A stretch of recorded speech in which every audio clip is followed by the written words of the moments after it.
The person that betrayed me is my bestie.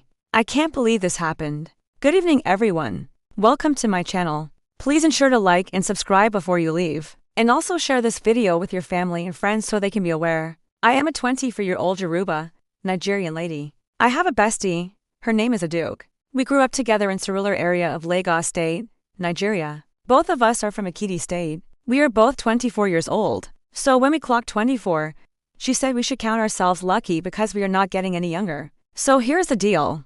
Both of us are best of friends, but I must confess I am more beautiful than her. No hate to beautiful people, but if you know, you know. So growing up, I had boys all around me. But for Aduke, no boy wanted anything to do with her. Mind you, Aduke is not ugly, but she's just not as fine as I am. So growing up, she was more reserved. She hardly spoke. So if you didn't hear her talk, you will think she's an introvert. She's just the quiet type. But if you get close to her, you will discover that she's intelligent, caring, loving, and kind-hearted. So growing up, I never lacked any boy's attention. As a matter of fact, most of these boys that wanted me would always throw shades at Aduke because she's my best friend. They feel she's snatching me from them. That was how I got my first boyfriend, Tahib. He was the one that actually introduced me to the world of sugar daddy. He told me to look out for a rich old man that could take care of me and forget that I am hustling. I can't even remember what he said exactly. All I know is that he made me realize that there are men who are ready to spend their life savings just to make a girl happy. Fast forward to now. I'm in a serious relationship with a sugar daddy. His name is Tunnel. He's an old-timer, but I love him so much because he gives me everything I want and I have never had any cause to worry about money since I met him. He has made me a better version of myself. Well, let me just say that I'm living my best life right now. On the other hand, Aduke is still single. She has had a couple of relationships in the past, but they didn't last long. For Tunji, her current boyfriend, she's been with him for 5 years now, and it's getting serious. Like she posts him on her Facebook and Instagram page. But the only problem with Tunji is that he stays abroad, so he travels to see Aduke once in 3 months. And anytime he comes visiting, they will stay together for 2 weeks, and he will go back. One fateful day, it was cold December night. I was inside my apartment watching TV with my fiancé, Tunnel. My phone was ringing. It was Aduke. She didn't call. She kept on knocking on my door. I looked at the time.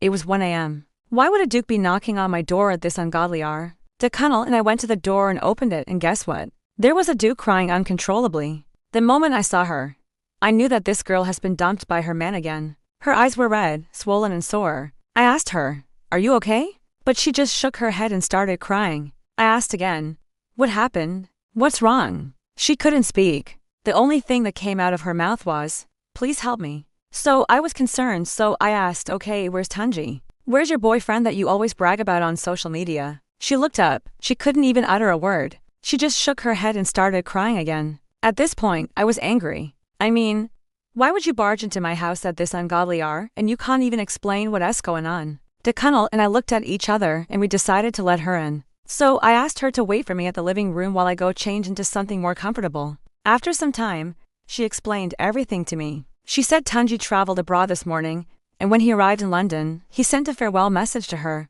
She continued her story, crying profusely and hissing at intervals at the mention of Tunji's name. When I asked her what transpired before he left, Aduke said she only presented the cost of their planned marriage to him. And Tunji shouted that the list was outrageous and ridiculous, and they started arguing. He called her all sorts of names. I consoled her and offered her to stay with me and Tunnel for a few days. Little did I know that I was digging my own grave, the worst mistake of my life. I told her to stop crying and that everything would be fine. So after preparing a room for her, we all retired to bed, and Tunnel warned me that she should not stay more than a couple of days that we agreed. Guess what?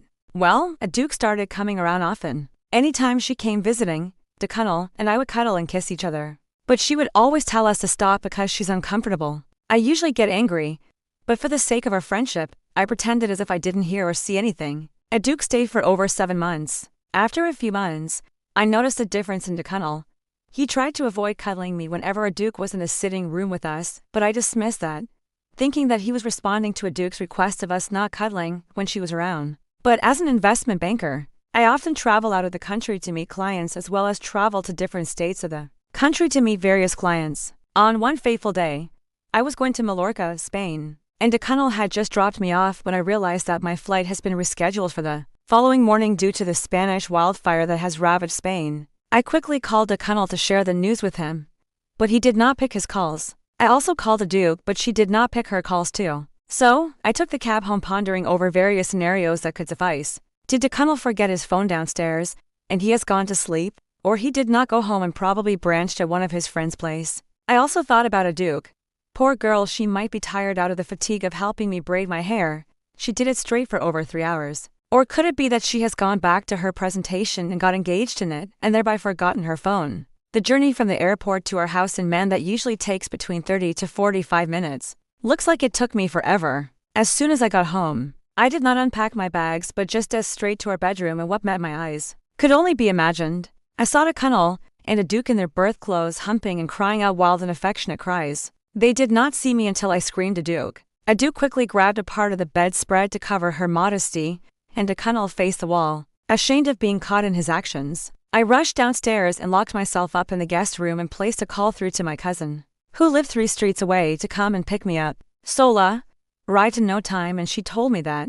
Do you believe me now? Owing to Sola living close by, she has often said that she has met DeConnell and a Duke in some restaurants in the neighborhood, and that I should be careful of a Duke. But I dismissed her insinuations because I had known a Duke all my life and that she would be the last to betray me. I got to Sola's house to pass the night, and during what was a very long night, I determined not to let DeConnell and his newfound love thwart my travel plans. In the morning, I continued my travels to Spain for my business meetings and stayed an extra week to get over DeConnell's heartbreak. On my return to Nigeria, I discovered that a Duke and DeConnell were no more together, with DeConnell accusing her that she bewitched him to get in bed with him. DeConnell has not stopped calling me, apologizing about his misdeeds, that it was a Duke who lured him into the inglorious affair. DeConnell cited numerous occasions when I would have gone to work, that a Duke would come to our private bedroom to ask for unnecessary things that the housekeeper could sort out for her. On an occasion, a Duke came to the room to ask for body cream. Just after finishing from the bathroom, she was clad in just a bathroom towel.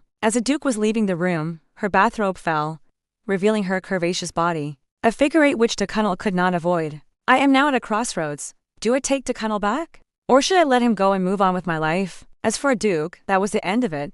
I haven't seen or heard from her since then. But the funny thing is that my fiancé, DeConnell, still keeps calling me and begging me to come back home. He said he misses me so much. I don't know what to do. Please guys, what do I do?